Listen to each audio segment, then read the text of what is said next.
we have a request from YouTube.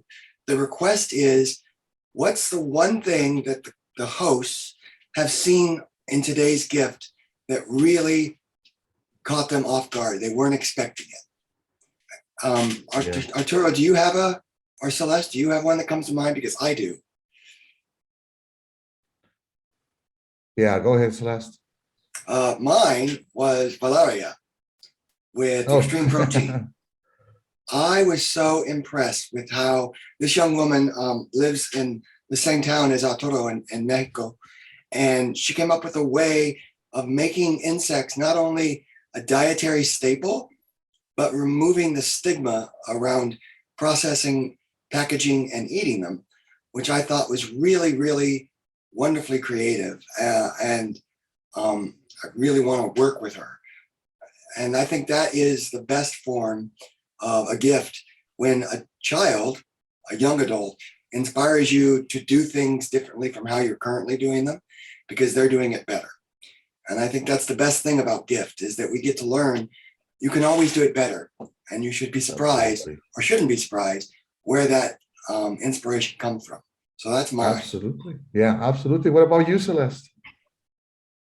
Well, I'm going to be a bit biased, I'm afraid. I do know that we've got two very good speakers coming up from South Africa. One, a lady is going to talk to us about genetic brain profiling, which is a very fascinating and interesting subject. Indeed. Another inventor who's going to talk about the lessons learned in inventing. But looking back on the day, again from South Africa, and I told you it was a bit of bias here, Abigail Friedman spoke to us about using Lego 6 bricks as a play and learning system. She spoke at about very early this morning. And then we had a young lady, Pabalo, she's 11, and she represented the A in STEAM. She was a ballet dancer and a tap dancer and a contemporary dancer. And she showed us 2 short videos and explained why her passion is dance. I loved them all. But that besides, we've had such wonderful presentations today. I'm a bit overwhelmed. I was just saying earlier, I'm a little bit overwhelmed, so I can't actually pinpoint anything particular. It's okay. It's all been so good and wonderful. Because every one of them is on YouTube. And you can just go back, and now I'm going to go look for these 2 young women that you talked about. Because yeah, that I can do with pleasure.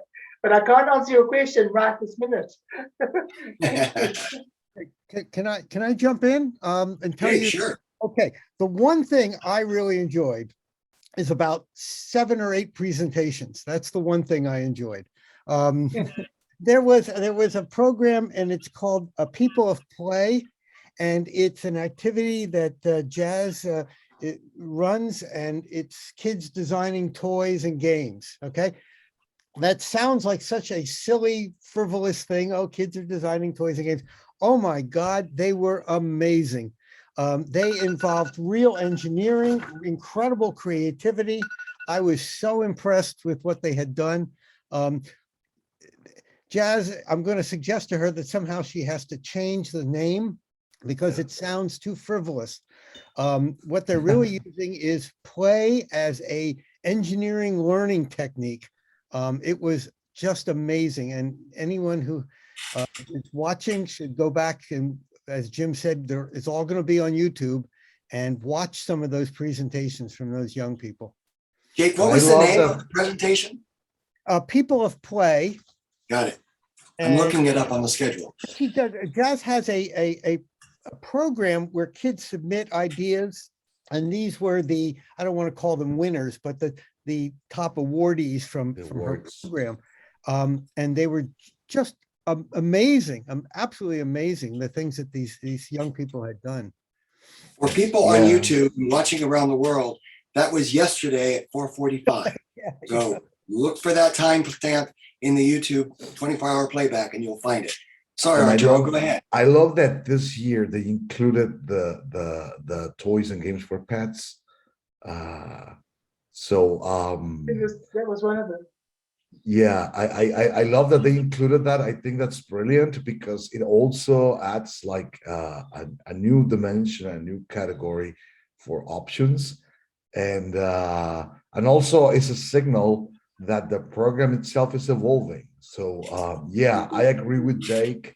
Um, Perhaps the name may be a little bit deceiving because it seems to be like just focused about games, but you know, the fact that they're like toy companies related and all of this, like this is a true innovation and entrepreneurial initiative, and kids have awesome ideas. Yeah. I'm getting a word from our producer reminding me that each one of these videos will be available on the Global Innovation Field Trip website by the end of the week. So you can just find it, play it. I forgot about that. I've presented multiple times and I really appreciate the fact that the videos are separated out. I'm just kind of excited right now, and I forgot that, yeah, we do separate those out. Well, I just want to, Julie kills herself trying to get all these things edited as quickly as possible. Yeah. So let's just say they will be done by the Soon. a week. We're not guaranteeing it's going to be this week, okay? Because I know Julie has other things like eating and sleeping. Sometime soon. Effort. Yeah. But speaking of that, we have a new co-host who has joined us. Eliana? Yeah, Good morning, Eliana. good morning. Good morning. Good morning. So I see you're in some wonderful tropical resort. Wow. You're so lucky, not living in some cold place. It's going to have a big snowstorm tomorrow. Yeah. Where Yeah. are you really? I'm actually just in Pittsburgh. I'm in Pittsburgh in my house right now. In Pittsburgh? Well, Pittsburgh looks like you're in Acapulco. is a big city in the United States, and I think you are getting snow tomorrow, aren't you? Yeah. Yes. Welcome, Eliana. So you guys are certainly welcome to stay, but Jim, I think your time is up. I'm not kicking you off. Oh, no, Jim, it's Arturo. I'm not kicking you off, Arturo, but I know you mentioned something about pancakes and Yep. Yeah, I'm actually like kind of running late for making like a ton of pancakes for my family and kids. They should be eagerly waiting. You are all invited if there could be a way to do that. Arturo, I do want to come to Monterey and visit with you at some Sure point. thing. Yeah, please, and the same for me, and also visit that beautiful beach in Pittsburgh, and and South Africa with Celeste, and all of those great things that I mean, you guys like share so valuable stuff. I do really, I do really feel myself blessed for participating here always. So We need to find a young inventor that can invent a system of sending pancakes via Zoom. I think that soon enough, one of these kids will do something like that. Because a speed drone or something. Yeah, or perhaps some sort of particle entanglement manipulation device, or perhaps like a remotely operated 3D printer that grabs CO2 molecules from the air and combines it with a soup of other elements and makes its own printing material. So Eliana, I just revealed a track for building up a new device. So maybe you can come up with some ideas. A 3D printer that builds up its filament from the air. So what about that? Actually, plants do that. Yeah. That's what plants do. And speaking about biomimicry, nature teaches us how it has like solved many of the problems to thrive and prevail for millions of years. So I think this is a big area that I have learned from the young people and from presenters at the gift, how all of those solutions, I mean, they're there. We just need to do some scampering and some adaptation, and voila, we have like all of this new games, toys, inventions, solutions, processes, systems for career choice, like the one we just saw. So yeah, I hope that soon enough there's like some sort of 3D printing fax machine. Our ancestors used to use something, Elena, that is what's called a fax, that would send printed documents through the phone line. Now we do that on email or WhatsApp or something like that. But imagine like having that for objects. I mean, and I think that CO2 on the air is could be like an option.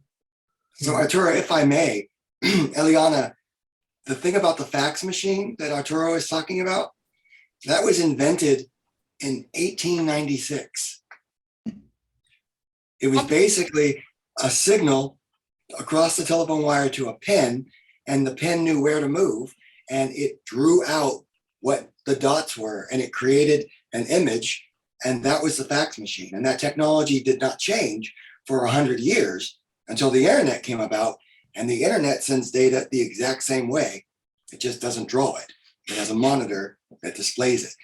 So it's really interesting when you talk about things like fax machines and that they're 200 years old, but we're still using similar processes in different ways. That's a scamper if I ever saw one. So.